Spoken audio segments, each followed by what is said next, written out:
There are only a few journeys in the world that seem to call all seasoned travelers, and walking the Great Wall of China is one of them. When I try to think of quick words to describe this rugged spine, there are none.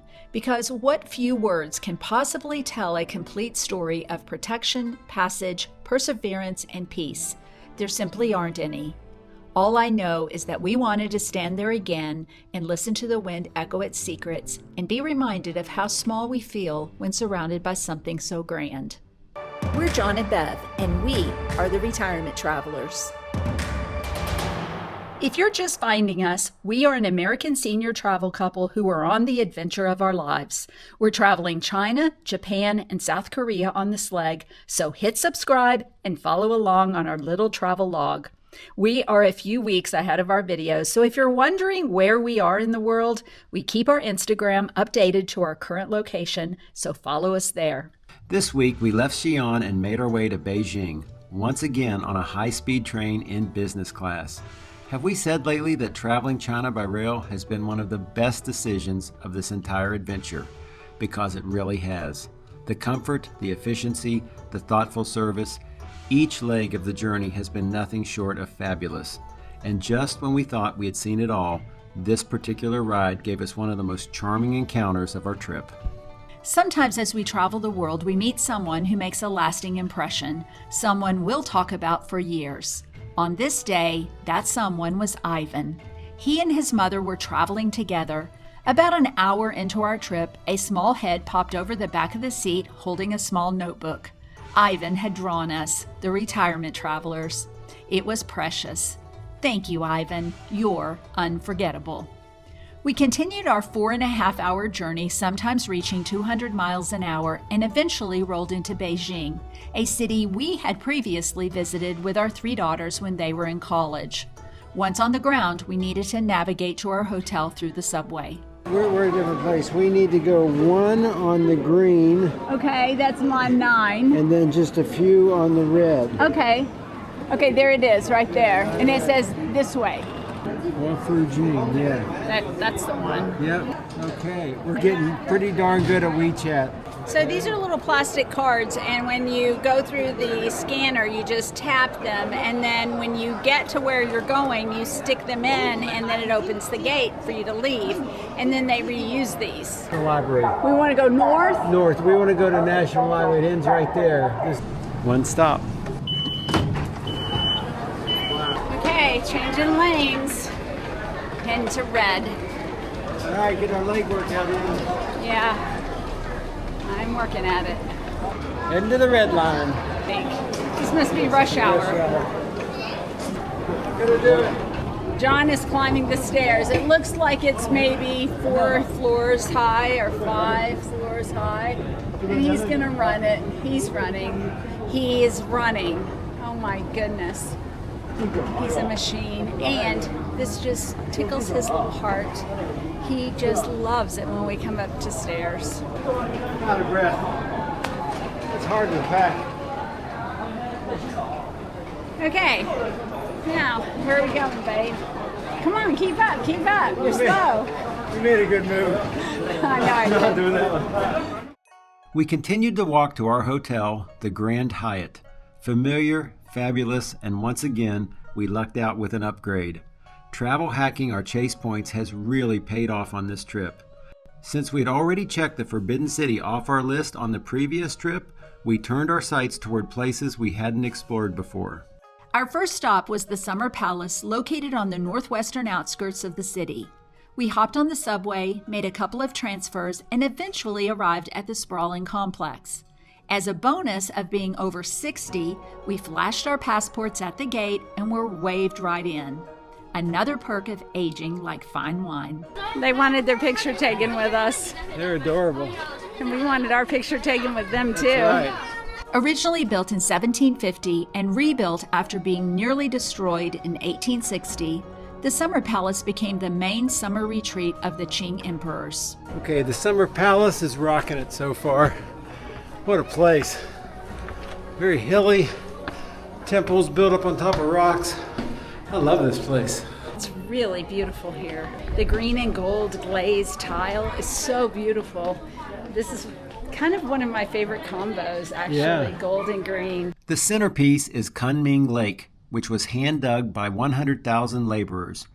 Being the ice cream lovers that we are, we ordered a couple of cones that looked like lemon and lime, but turned out to be, plot twist, tea flavored. I think we got a lime and a lemon, but we're not actually sure. Is it? It's a little different. It's like tea, maybe. I'm not sure. Oh, Green tea. what is that one? It tastes. Weird. Definitely tea. Both of them are tea. This is the weirdest ice cream I think I've ever had.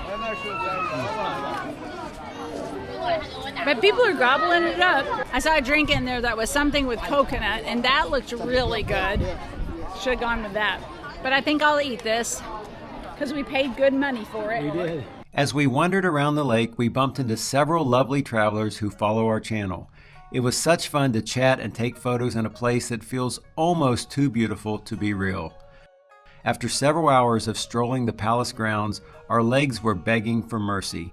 We called a Didi, China's version of Uber, and headed to Qianmen Street for dinner. Well, oh my goodness! Look how pretty this is. It's so beautiful. Check this out. Well, it's a long street. Wow, beautiful. This historic avenue just south of Tiananmen Square has been a commercial center since the Ming Dynasty. In its heyday, it was the bustling gateway into the capital, lined with tea houses, silk shops, and even early Beijing opera theaters. Today, it's a fascinating blend of past and present, with shiny storefronts standing shoulder to shoulder with centuries-old facades. Hungry, we wandered off the main drag in search of something more local, more honest, more, well, delicious. We need to find something full of not tourists, but locals. That was intestines. You lost me with the chopped She intestines. pulled the intestines out of the pot. And that was like, okay, maybe we don't want to eat that's there. a non-starter. What is that? Now that looks good. That's meat. I guarantee you those are going to be good. You want to eat here? Yeah. Okay, we found a place. We found a little hole-in-the-wall eatery, peeked at the large menu plastered across the wall, shrugged, and took a chance. What followed was a small culinary miracle: crispy cauliflower, a flaky meat-filled flatbread, a spicy noodle dish, and a cold cucumber salad that packed an unexpected punch. We had hit the jackpot in more ways than one. Welcome, China. Thank you. Thank you very much. Are you learning English? Yes. How old are you? I'm happy. You're happy? Yes. Good. Today I'm 6 years old. 6 years old. I'm running.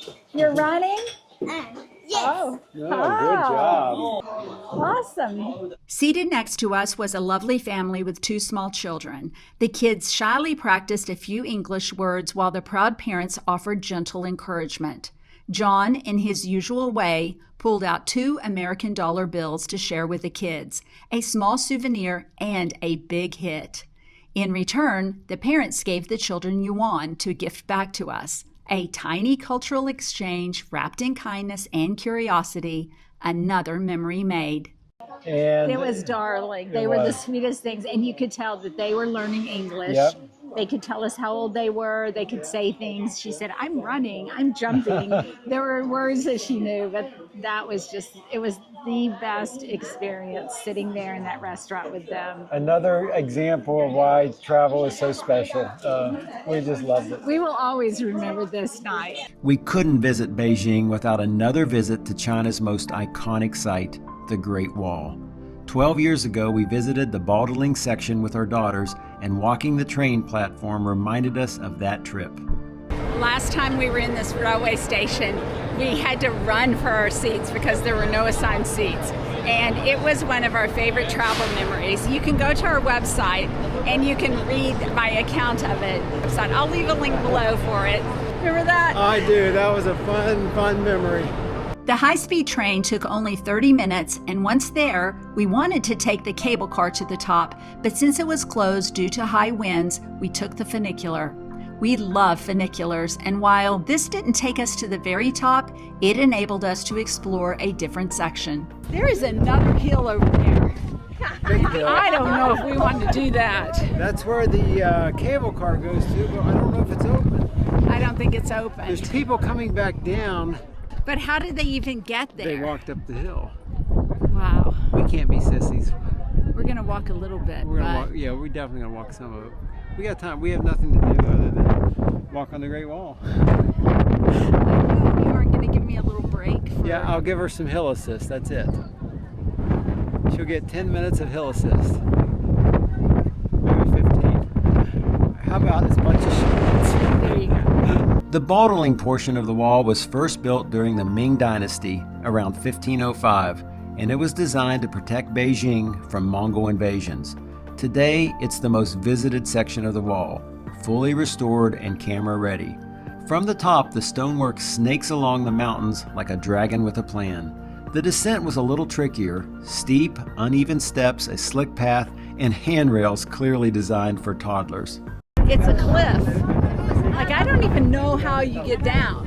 I might have to do it, scoot on my bottom. In front of you. But we made it, still upright, and rewarded ourselves with a Snickers bar and a Coke Zero from a little stand near the bottom. That's when we were approached by a young woman who politely asked if we'd take a picture with her grandmother, an 80-year-old woman who had never seen a foreigner before. We were honored to meet her. The granddaughter translated for us as we chatted, posed for photos, and shared a beautiful moment of human connection. And just when we thought the day couldn't get more delightful, John jumped into an impromptu dance party a woman was having with her phone, and, well, let's just say, the Great Wall now has even more memories embedded into its stones. On our final night in the city, we decided to take our own advice and say yes to a quirky tourist activity. We booked tickets to the Red Theater Acrobatic Show. We expected a fun hour of acrobatic tricks, but what we got was a full-blown masterpiece of choreography, athleticism, and death-defying acts. The gymnasts defied gravity, logic, and the flexibility of the human body. We sat there wide-eyed and speechless the entire time. That was the most incredible show. I'm really glad we've never seen one of these before. It was fantastic. We will highly recommend this one. That was incredible. Beijing, you surprised us all over again. You gave us tea-flavored ice cream, dancing at the wall, and a drawing we'll cherish forever. As we packed our bags and boarded another train, this time for Hangzhou, we knew we weren't saying goodbye. Just see you next time. Be sure to hit subscribe and follow along on our retirement journey around the world.